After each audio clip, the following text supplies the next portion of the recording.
साथियों नमस्कार, स्वागत आप सबों का बिहार एसटीईटी को लेकर के। आज हम लोग इस वीडियो में बात करेंगे 7वें चरण को लेकर के और पीआईएल के केस को लेकर के, जो कि 17 फरवरी को लिस्टेड है। आपको पता है कि तकरीबन 1 महीने से कम का भी समय अब बचा हुआ है। 18 तारीख को सेकेंडरी और हायर सेकेंडरी के शिक्षकों को छठे चरण के तहत नियुक्ति पत्र वितरण की तिथि घोषित की गई है। उसके बाद विभाग 7वां चरण की तैयारी कर रहा है। बात यहाँ पर करेंगे 7वें चरण में मेरिट को प्राथमिकता। जिस प्रकार से कई अभ्यर्थियों ने इस प्रकार का ख्याली पुलाव पकाया है और अभ्यर्थियों के बीच में जो आम स्टेट क्वालिफाई अभ्यर्थी हैं उनके बीच इस बात की अफवाह उड़ाई जाती है कि 7वें चरण में मेरिट को प्राथमिकता दी जाएगी। तो क्या होगा 17 फरवरी को, उसकी चर्चाएं करेंगे। और सरकार ने जो काउंटर पीआईएल में दिया है, उस पीआईएल के काउंटर से स्वतः पीआईएल ध्वस्त कैसे होगा, इसकी चर्चाएं हम लोग करेंगे। वीडियो शुरू करने के पहले आपको रिक्वेस्ट जरूर करते हैं कि चैनल पर अगर आप नए हैं तो सब्सक्राइब करना ना भूलें। बिहार स्टेट के रिगार्डिंग तमाम महत्वपूर्ण बिंदुओं के साथ सभी क्वालिफाई के हितों की रक्षा हेतु लगातार वीडियो इस चैनल पर अपलोड किए जाते हैं। वीडियो को लाइक जरूर करें, दोस्तों के साथ शेयर जरूर करें। दोस्तों, आपको पता है कि पीआईएल में जो अगली तारीख पड़ी है वो है 17 फरवरी। और मैंने आपको बताया है, मैंने पीआईएल के ड्राफ्टिंग से भी आपको रूबरू करवाया है। जिस प्रकार से पीआईएल का जो मुख्य ही डिमांड और मुख्य जो उनका जो आरोप है कि सरकार ने वोट बैंक पॉलिसी के कारण ये सारी चीज़ों को किया है। और मैंने आपको बता चुका है कि वोट बैंक को किस प्रकार से सरकार उसका काउंटर करेगी, वो बखूबी तरीके से कर सकती है। परंतु सरकार ने जो जवाबी हलफनामा के लिए 4 हफ्ते का समय मांगा था, और 4 हफ्ते के समय के बजाय गवर्नमेंट अगर देखे तो 2 हफ्ते के अंदर अंदर गवर्नमेंट ने ये काउंटर दे रखा है पीआईएल में। और उस पीआईएल के काउंटर में गवर्नमेंट ने इतनी बखूबी तरीके से बैटिंग की है कि उस बैटिंग को देख करके जो विपक्षी लोग हैं उनके कहीं ना कहीं होश फाकता है। बिहार एसटीईटी में 12,481 जो केस है उसमें भी गवर्नमेंट ने काउंटर दिया, और उस काउंटर को देखने के बाद लोग जो है केस को मेंशनिंग कराना ही भूल गए। अंततः आपके सामने सारी चीज़ें खुलकर सामने भी आ गई कि किस प्रकार से केस को स्लो किया गया था। परंतु बात पीआईएल की अगर हम करें तो पीआईएल में भी सरकार ने ज़बरदस्त काउंटर किया है। कई सुप्रीम कोर्ट और हाई कोर्ट के जजमेंट को वहाँ संलग्न करते हुए, और क्वालिफाई में जिस प्रकार से लोगों को शामिल किया गया है 80,402 लोगों को, और वहां गवर्नमेंट ने बखूबी अपना पक्ष रखा है। और उस काउंटर को देखने के बाद अभ्यर्थी भी ये समझ चुके होंगे कि कहीं ना कहीं जिस प्रकार से पीआईएल में हमने शुरू से बताया है, कोर्ट केस के मामले में हमने शुरू से बताया है कि अभ्यर्थी जो क्वालिफाई हैं उनको डरने और घबराने की आवश्यकता नहीं है। गवर्नमेंट उनके साथ खड़ी है, और गवर्नमेंट का स्टैंड और गवर्नमेंट की तेजी देखिए कि 2 हफ्ते के अंदर अंदर गवर्नमेंट ने काउंटर प्रस्तुत कर दिया है। अभ्यर्थियों को लगातार गुमराह किया जा रहा है, चंदे का दौर लगातार जारी है, जिसको देखिए आप वही चंदे के फेर में पड़ा हुआ है।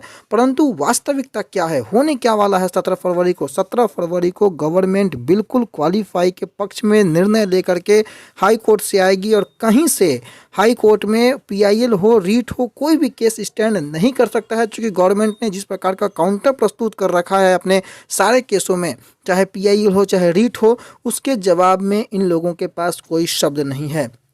जब पिछले दिनों जस्टिस आशुतोष कुमार ने ये पूछा कि आपके अधिकारों का कहां से हनन हो रहा है, कोई जवाब नहीं कि इनके अधिकारों का हनन कहां से हो रहा है।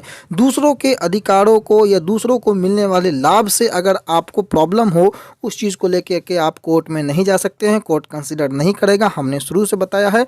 तो गवर्नमेंट ने जो डिसीजन लिया है कि सारे लोगों को क्वालिफाई मानकर आगे के चरणों में मौका देने की बात, वही बात सत्य होने वाली है आपको आने वाले समय में।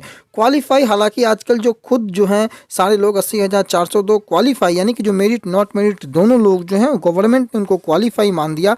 और अब जो है कई अभ्यर्थी स्वयं को क्वालिफाई मानना शुरू भी कर चुके हैं, और ये अच्छी बात है। क्योंकि उनको पता है कि बाकी सारे विषयों में अभ्यर्थी चाहे मेरिट थे नॉट मेरिट थे, उनका जो है कहीं से कोई परेशानी नहीं है। हमने पूर्व में कई वीडियो भी क्रिएट किया है, आप लोग देखे होंगे तो समझे होंगे। परंतु जहाँ तक बात 7वें चरण में मेरिट को प्राथमिकता के नाम पर लोगों से जिस प्रकार से गुमराह किया जा रहा है लोगों को, कहीं से ये उचित नहीं है। क्योंकि किसी भी ये मेरिट और नॉट मेरिट शिक्षा मंत्री के शब्दों के अनुसार अर्थहीन चीज़ है, और अर्थहीन चीज़ को प्राथमिकता नहीं दी जा सकती है। ये चीज़ आप समझें। और कहीं ना कहीं जो क्वालिफाई हैं वो सारे लोग 7वें चरण में प्राथमिकता के साथ आगे बढ़ेंगे, सारे क्वालिफाई एकजुट होकर के आगे बढ़ेंगे, यही सरकार का निर्णय है। और गवर्नमेंट छठे चरण को खत्म करके 7वें चरण की तैयारी कर रही है, और 7वें चरण में कहीं ना कहीं अभ्यर्थी जो सारे क्वालिफाई हैं, साथ ही 2011 वाले के अभ्यर्थी, उनको मौका मिलने वाला है और सारे लोग एक साथ आगे बढ़ेंगे और उसके लिए गवर्नमेंट पर दबाव बनाना है। परंतु कुछ लोग चाहते हैं कि बहाली की प्रक्रिया स्लो हो जाए, धीमी हो जाए।